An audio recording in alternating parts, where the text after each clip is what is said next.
Hi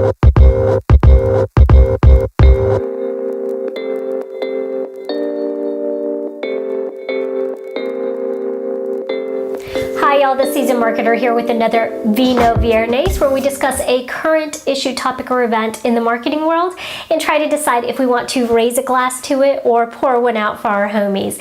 This week we're going to be discussing Nabisco and their decision to free the animals on their animal cracker cookie box. Why don't we take a look at the wine selection for today? So today I've selected Dreaming Tree Cabernet Sauvignon, and I chose this not only because it's a smooth cab and it has a really intense flavor profile, but it also happens to be a collaboration between Dave Matthews, yes, the singer, and winemaker Sean McKenzie.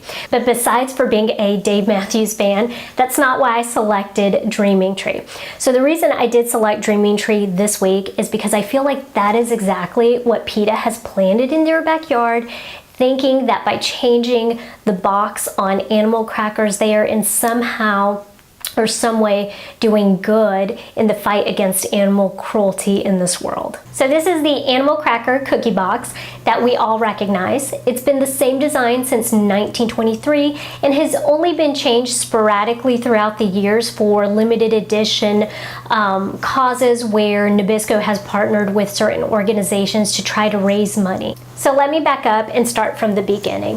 In 2016, Nabisco's parent company received a letter from PETA asking them to change the design on their cookie box. In the letter, PETA refers to the public's extreme disdain for using animals for entertainment, which they're referring to circuses.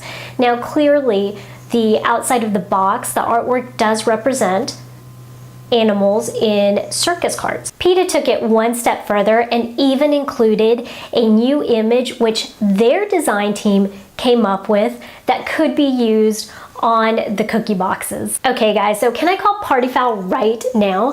PETA, did you really reach out to a company and ask them to change their entire branding and packaging, the same one that they've been using for over 100 years, and then conveniently slip in there an image that you thought was worthy and appropriate? Which, by the way, here's the design that PETA came up with.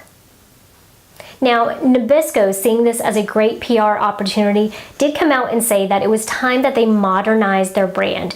And so therefore, they indeed did change the image on the cookie box recently. This was just a couple weeks ago.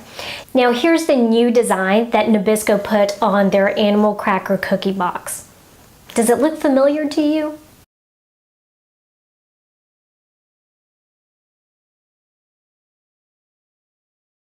It's not that I find the changes to be bad. In fact, I encourage and strongly believe that every company should reevaluate and decide whether their branding and messaging is speaking to their audience and if it's current and up to date. Keyword here is company, as in every company should take the initiative to do this, but not at the request of a special interest group. It's a very, very slippery slope.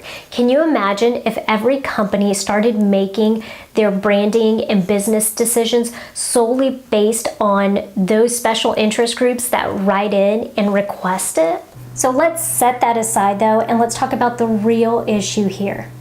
Congratulations, Nabisco and PETA. You have now modernized your animal cracker cookie box, and children will no longer see images of animals in circus carts. But what has actually changed? I'll give you a second to think about it.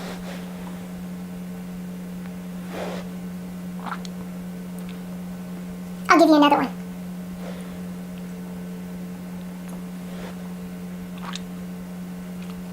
See, here's the thing. Changing an image on a cookie box doesn't actually equate to action. And while your first gut reaction may be that it's not that big of a deal, that they just changed a picture on a cookie box, and that PETA had all the right reasons for requesting it and wanting to make that change, I encourage you to go to the PETA website and scroll through it. One of their fundamental beliefs are that animals are not ours to eat or wear. This same group pressured, and yes, I say pressured because who else could possibly write into a billion-dollar company, suggest that they make a change in their branding, conveniently include that change in the letter, and then have it done shortly thereafter? So this same group pressured a company into changing the image on a box simply because of what the image represented. Imagine the power of this group.